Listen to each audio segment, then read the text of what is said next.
Hi guys. So, ఈరోజు ఏంటంటే నేను అఫైన్ సైఫర్‌లో ప్రాబ్లమ్స్ అనేవి ఎలా ఇస్తారు? సో, అలాంటి ఒక ప్రాబ్లమ్‌ని ఇక్కడ ఎలా సాల్వ్ చేయడం? ఓన్లీ డిక్రిప్షన్ ఇస్తే ఎలా? ఎన్‌క్రిప్షన్ ఇస్తే ఎలా? సో, అలాంటివన్నీ ఎట్లా సాల్వ్ చేయాలి అనేది నేను ఈరోజు చెప్తాను.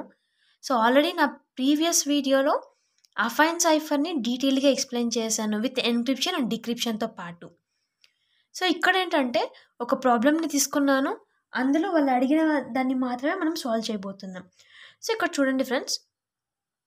క్వెషన్ వచ్చేసి evaluate the following unreadable message with the keys 5 and 18 to predict the original text. So, ఇక్కడేంటంటే మనకు అన్‌రీడబుల్ టెక్స్ట్ ఇచ్చారంట. దాంతో పాటు 2 కీస్ ఇచ్చారు. 5 అండ్ 18 ఇచ్చారు. అన్‌రీడబుల్ టెక్స్ట్ వచ్చేసి EAGVM. సో, దీన్ని మనము అంటే దీని అర్థం ఏంటి? ఇదొక అంటే అన్‌రీడబుల్ టెక్స్ట్ అంటే ఎలా ఉంటది? మనకి సైఫర్ టెక్స్ట్ ఇచ్చేశారు. మనం దీన్ని ప్లెయిన్ టెక్స్ట్‌లోకి కన్వర్ట్ చేయాలి. అంటే సైఫర్ టెక్స్ట్ నుంచి మనం దీన్ని ప్లెయిన్ టెక్స్ట్‌లోకి కన్వర్ట్ చేయాలి. ఆల్రెడీ మనకు సైఫర్ టెక్స్ట్ నుంచి ప్లెయిన్ టెక్స్ట్‌కి కన్వర్ట్ చేయాలంటే ఈజీగా మనం గుర్తుపెట్టుకున్నాం. P అంటే plain text equals to C-K2 multiplies K1 inverse mod 26. So, ఇది మన డిక్రిప్షన్ ఫార్ములా. డిక్రిప్షన్‌లోనే కదండీ మనము సైఫర్ టెక్స్ట్ నుంచి ప్లెయిన్ టెక్స్ట్‌కి కన్వర్ట్ చేస్తాం. ఎన్‌క్రిప్షన్‌లో అయితే ప్లెయిన్ టెక్స్ట్ నుంచి సైఫర్ టెక్స్ట్‌కి కన్వర్ట్ చేస్తామన్నమాట. నెక్స్ట్ ఇక్కడ ఫస్ట్ ఆఫ్ ఆల్ ఏం చేయాలి? ఈ K1 ఇన్వర్స్ అనేది మనం ఫైండ్ ఔట్ చేసుకుందాం. సో, ఇక్కడ K1 అంటే ఏంటండి? 5, 18 2 కీస్ ఇచ్చారు. సో, 5ని నేను K1 అని, 18ని నేను K2 అనేసి మెన్షన్ చేస్తున్నాను. సో, ఇక్కడ K1 ఇన్వర్స్ అంటే 5 ఇన్వర్స్ అనేది మనం ఫైండ్ ఔట్ చేయాలి. సో, ఇక్కడ ఇంకొకటి ఏంటంటే నేను ఇన్వర్స్ వాల్యూస్ అనేది ఎలా ఫైండ్ ఔట్ చేయాలి అనే దాని గురించి ప్రీవియస్ ఒక వీడియో చేశాను. అందులో ఏంటంటే 2 మెథడ్స్ ఎక్స్‌ప్లెయిన్ చేశాను. ఆ వీడియో మీరు చూసినట్టయితే మీకు ఏ మెథడ్ అనేది ఈజీగా ఉంటుందో మీరు ఎగ్జామ్‌లో ఆ మెథడ్ అనేది మీరు యూజ్ చేసుకోవచ్చు. సో, ఇక్కడ నేను 5 ఇన్వర్స్ అనేది ఏం చేస్తున్నానంటే ఈ ఫార్ములా బేసిస్‌లోనే తీసుకుంటున్నాను. n multiplies x plus 1 by K1. So, ఇక్కడ ఏంటండి ఆల్రెడీ n అంటే ఏంటి? Mode value. x అంటే 1, 2, 3, 4 అండ్ సో ఆన్. అంటే మనం నంబర్స్ అనేవాటిని లేదా ఇంటీజర్స్‌ని x ప్లేస్‌లో తీసుకోవాలి. K1 అంటే ఆల్రెడీ మనకి 5 అనేది తెలుసనమాట. సో, ఇక్కడ చూడండి. నేను ఆల్రెడీ ఇక్కడ రాసాను. 26 మల్టిప్లైస్ 1. ఫస్ట్ ఏంటంటే x ప్లేస్‌లో నేను 1 తీసుకుంటున్నాను. ప్లస్ 1/5 అంటే 27/5. ఇక్కడేంటంటే నేను కోషెంట్‌ని తీసుకుంటున్నాను. రిమైండర్‌ని కాదు, ఓన్లీ కోషెంట్ వాల్యూస్‌ని 5.4. ఇక్కడ మనకి ఇంటీజర్స్‌లోనే నంబర్స్ రావాలి. ఫ్రాక్షనల్ నంబర్స్ వచ్చాయంటే వాటిని మనం తీసుకోకూడదు. సో, నెక్స్ట్ నేను x ప్లేస్‌లో 2 అనేది మెన్షన్ చేస్తున్నాను. అలా చేస్తే 53/5 వస్తది. ఇక్కడ కూడా సేమ్ ఫ్రాక్షనల్ వాల్యూ వస్తుంది. ఇంటీజర్ రాదు. కాబట్టి నేను అగైన్ నెక్స్ట్‌కి మూవ్ అవుతున్నాను. x ప్లేస్‌లో 3 తీసుకుంటున్నాను. 79/5 వస్తుంది. 15.8 ఇది కూడా మనకి సూటబుల్ కాదు. ఓన్లీ మనము ఇంటీజర్స్ మాత్రమే కన్సిడర్ చేయాలి. ఫ్రాక్షనల్ వాల్యూస్‌ని కన్సిడర్ చేయకూడదు. నెక్స్ట్ నేను 4 తీసుకున్నాను x ప్లేస్‌లో. అప్పుడు నాకు 105/5 వచ్చింది. మన ఆన్సర్ వచ్చేసి 21 వచ్చింది. సో, నేను 5 inverse is equals to 21. So, 5 inverse అనేది ఫైండ్ ఔట్ చేసాం. అది 21. సో, మీకు ఇది ఇన్వర్స్ ఇంకా క్లియర్‌గా అర్థం అవ్వాలంటే ప్రీవియస్ వీడియోస్ అనేది తప్పకుండా చూడాల్సి ఉంటుంది. సో, ఇక్కడ K ఇన్వర్స్ అంటే 21. నెక్స్ట్ ఇక్కడ మనకి ఏం చేశారు? అన్‌రీడబుల్ టెక్స్ట్ ఒకటి ఇచ్చారు. అదేంటి? EAGVM. సో, దాన్ని మనం ఫస్ట్ ఇక్కడ ఈ ఫార్ములా అనేది యూజ్ చేసి ఎలా ఫైండ్ ఔట్ చేయాలనేది చూద్దాం. సో, ఫస్ట్ చూడండి ఈకి ఈ వాల్యూ ఏంటి? 4. మీకు ఆల్రెడీ తెలుసు. ఆల్ఫాబెట్స్‌ని ఏ అయితే 0 నుంచి స్టార్ట్ చేసి జెడ్ వరకు అంటే 25 దాకా మనం నంబర్స్ అనేది రాసుకుంటూ వెళ్ళాలి. ఈ వాల్యూ 4 అనమాట. ఇక్కడ 4 - 18 మల్టిప్లైస్ 21. సో, ఇక్కడ ఫార్ములా ప్రకారం నేను రాస్తున్నాను. చూడండి.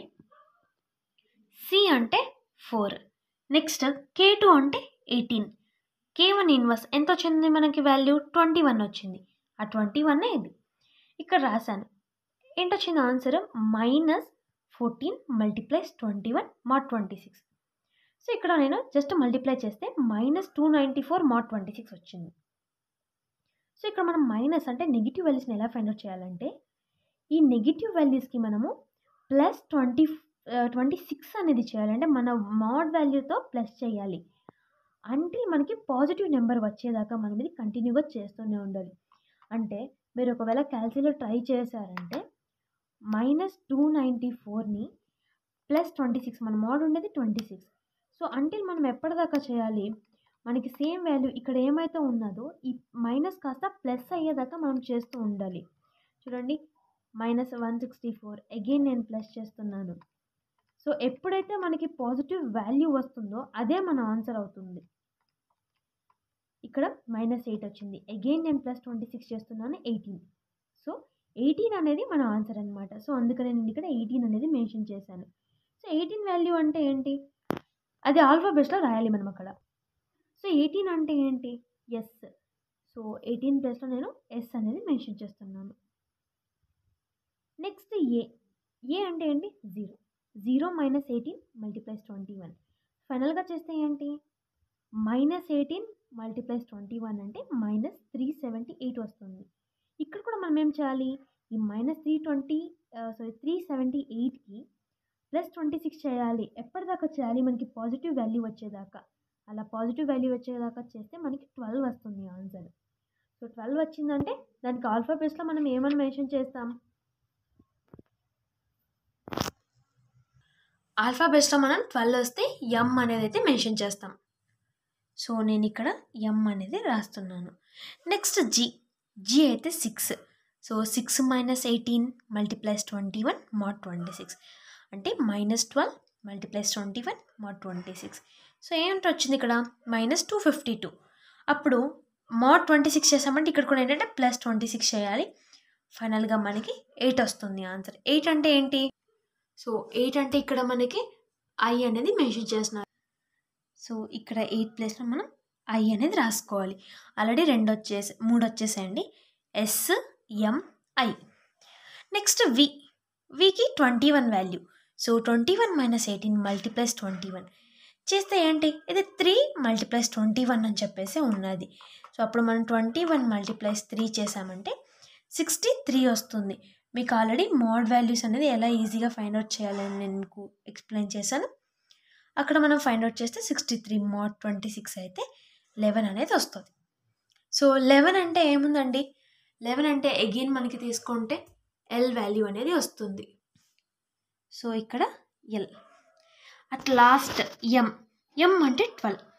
సో, 12 - 18 × 21 అయితే -126 mod 26. అట్ లాస్ట్ 4 అంటే ఏంటి? ఇక్కడ ఆల్రెడీ మనం ఈ వాల్యూ చూసాం కదండి. ఈ అంటే 4 అని. అదే నేను ఇక్కడ మెన్షన్ చేస్తున్నాను. సో, ఫైనల్‌గా మనకు వచ్చిన ఆన్సర్ ఏంటి? SMILE. సో, మీకు కూడా ఏంటంటే లాస్ట్‌లో ప్లెయిన్ టెక్స్ట్‌ని మెన్షన్ చేయమంటే స్మైల్ అని చెప్పేసి మీరు మెన్షన్ చేయాల్సి ఉంటుంది. సో, ఇలాంటి క్వశ్చన్సే మోస్ట్లీ అడిగే ఆప్షన్ కూడా ఉన్నది. సో, మీకు ఎగ్జామ్‌లో అడిగితే కూడా ఇలా ఒక అన్‌రీడబుల్ టెక్స్ట్ లేదా సైఫర్ టెక్స్ట్‌ని ఇచ్చేసి మిమ్మల్ని ప్లెయిన్ టెక్స్ట్‌లోకి కన్వర్ట్ చేయమని చెప్పేసి క్వశ్చన్స్ అడుగుతారు. సో, ఇందులో ఏదైనా మీకు డౌట్స్ ఉన్నా కామెంట్ సెక్షన్‌లో కామెంట్ చేయండి. నేను తప్పకుండా రిప్లై అనేది పెడతాను. తర్వాత మీకు నేను చెప్పిన వీడియో కానీ నచ్చినట్టయితే లైక్ చేయండి, సబ్స్క్రైబ్ చేయండి. Thank you.